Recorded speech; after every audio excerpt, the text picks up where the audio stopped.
Bonjour à tous, chers amis et chers abonnés de la chaîne Bibliojuriste et Savoir. Aujourd'hui, je vous propose un voyage littéraire, un voyage à travers l'un des romans les plus connus, les plus étudiés et les plus symboliques du XXe siècle. Un livre qui n'attaque aucune nation directement, ni aucun modèle politique en particulier. C'est un ouvrage universel qui parle de l'être humain, de la nature du pouvoir et de la façon dont les idéaux peuvent se transformer. Alors, voici le roman Animal Farm, la ferme des animaux de George Orwell. Et avant d'entrer dans le récit en détail, posons une question simple. De quoi parle réellement ce livre et pourquoi a-t-il marqué le monde? Animal Farm raconte l'histoire d'une ferme où les animaux exploités par un être humain nommé Monsieur Jones décident de se révolter. Ils chassent les humains, prennent le contrôle et croient qu'ils vont construire un monde de justice, d'égalité et de liberté.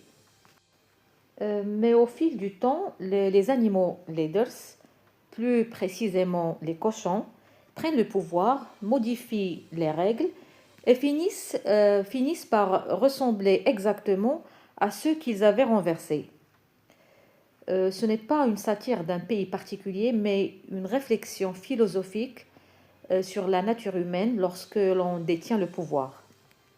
Et maintenant, je vous raconte l'histoire étape par étape. Donc, installez-vous, respirez et laissez-vous porter. Dans la ferme du manoir, les animaux travaillent sans relâche pour de maigres récompenses. Une nuit, un vieux cochon sage, appelé Old Major, rassemble les animaux. Et c'est là où commence la graine du rêve. Son discours est simple et puissant. Il dit « Le véritable ennemi, c'est l'homme. Nous travaillons, il profite. Ne pouvons-nous pas vivre en liberté ?»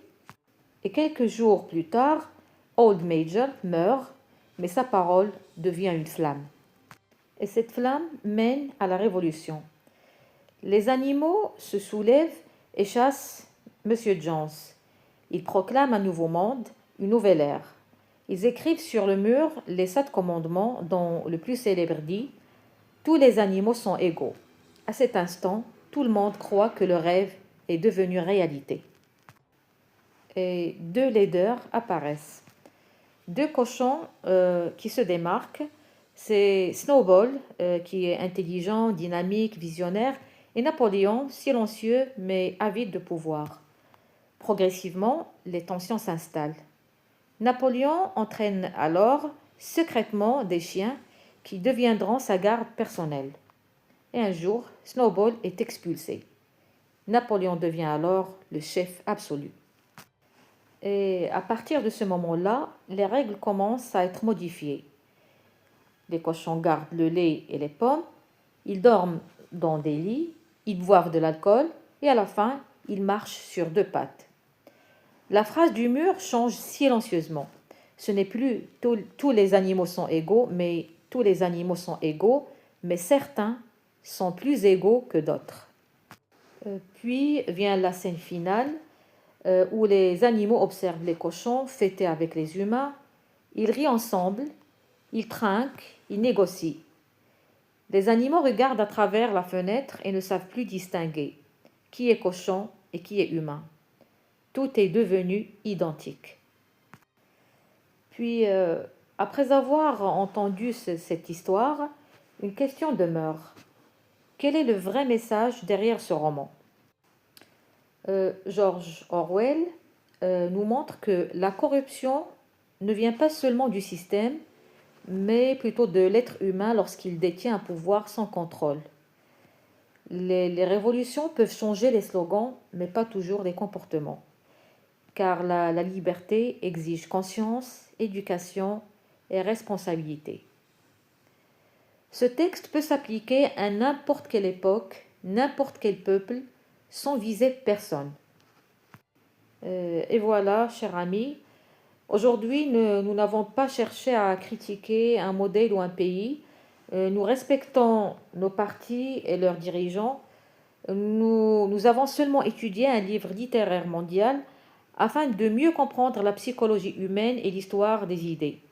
J'ai oublié de vous mentionner que le livre a été publié en 1945. Il a été traduit dans plus de 60 langues, en français notamment, sous le titre La ferme des animaux et en arabe Mazra'at al-Hayawan. Si cette analyse vous a plu, n'oubliez pas de vous abonner, de laisser un commentaire et de partager la vidéo pour soutenir la chaîne Bibliojuriste et Savoir. Et on se retrouve très bientôt pour un nouveau livre et une nouvelle fenêtre sur le savoir. Merci.